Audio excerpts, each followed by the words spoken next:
that that's for mushrooms. There are these very thin hairs that reach out from the side of the fallopian tubes, and I'll put the correct word in the doobly-doo. So now it's on the lazy river.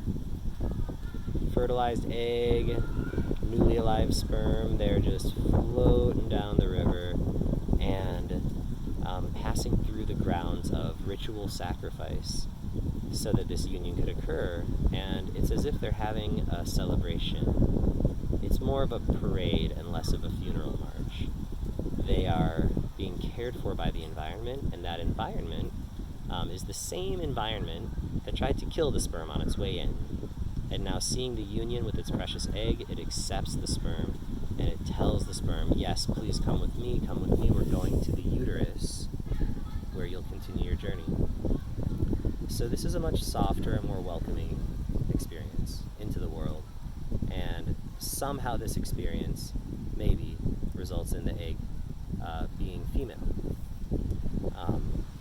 Or potentially, the fact that it's female is entirely determined by the timing and location of fertilization, but the way that male and female exist in our world, especially the cultural stereotypes around them, are compatible with a response to the situation that resulted immediately after the sperm and the egg came together.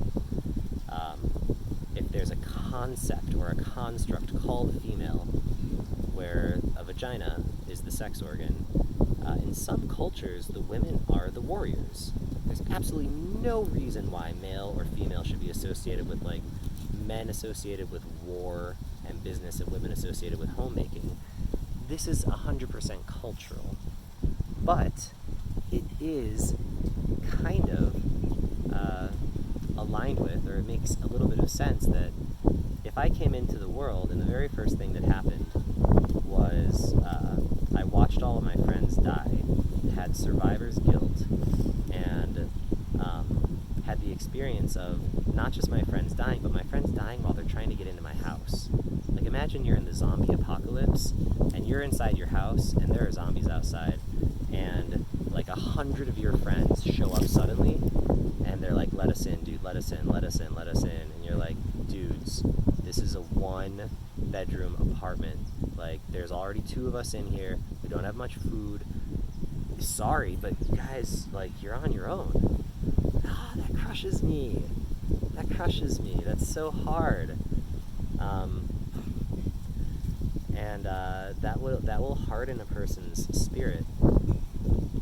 So, yeah, on the other side, this experience of working valiantly, striving really, really, really hard, achieving the goal against all odds, and then being celebrated and cared for as you slowly approach the place where the mother's body has prepared a perfect environment for you to implant and for your genetic material to do what it needs to do for you to live. And those personality attributes that might result from an experience like that, we've come to associate with femininity, being female. This is interesting to me. This is very interesting to me. So I came down to draw my feelings, and the boat was leaving. It was just random that I was walking past at this time, and Kian, my friend from Ireland, was on the boat and waving, and I ran to the beach, and I was holding this paper, and I held it to my chest, like here over my heart, and I just watched him go and waved at him, and as the boat left, I felt my hand on my heart, and I felt how it was wrinkling the paper, and I thought, that's really nice. It's giving the paper contour, and the contour is a representation of love. It's literally, I have love contoured my paper, and then I thought maybe I'll sketch on it along the contours later. But then I just turned to Shen and asked her if she would take one of the pens and trace my hand, which she did.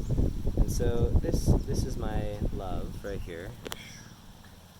This hand is my love for all of you, and especially for Kian in that moment, because with Kian, I had imagined he would stay much longer, and there's so many conversations I want to have with you, brother, and exercises I want to do, and laboratories to explore, and music to make. Oh man, yes.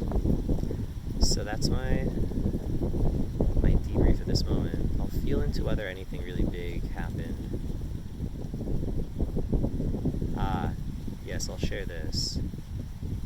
We went in the ocean, and I was wrapped in a piece of fabric to represent the cell lining of the blastocyte, and encouraged to break free while two people held me inside the fabric. And we had not the best understanding about when and how to move me so that I could breathe. And I tried to give them a briefing ahead of time. Please keep me in approximately this position, and if I squeeze your hand, please turn me like this into that position and hold me there until you notice me roll over. I'll roll over on my own, kind of. You'll feel it. And it just wasn't quite working, and part of it is that these others are not super comfortable in water. Just being in the water is uncomfortable. Being wrapped inside something in water induces a panic response. The body says no, really like, oh, I do not like this, get me out. And when we got together as a group afterwards, we were talking about just how valuable it is to have the experience of feeling this no. Dobrava said she felt it right away. She was like, it wasn't fear, it was just a no. I didn't want to be inside that fabric in the water. My body told me. Whereas I had the experience of, I am helpless. I have communicated my need to breathe now 3 times. I still cannot breathe. My mind said, you know you can hold your breath for a much longer period of time. But my body decided that it needed air now, and it acted, and I broke free from the fabric very quickly and effectively. I didn't think about how to do it. I was just like, I'm getting the fuck out of here. And so I did. And having that instinctive response, that to action, I think that's really, really super important too.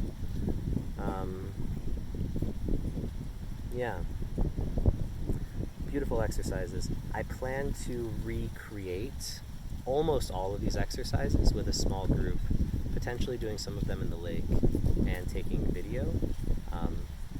Some of the exercises are nice in the ocean because the waves add a lot, actually, of interesting movement and feeling of rhythm and a certain predictable unpredictability. How the waves come, but they don't come exactly the same ever. It's always little variations on a pattern. But in the lake, we can take really nice underwater footage. So stay tuned, and we'll see what comes out of this project.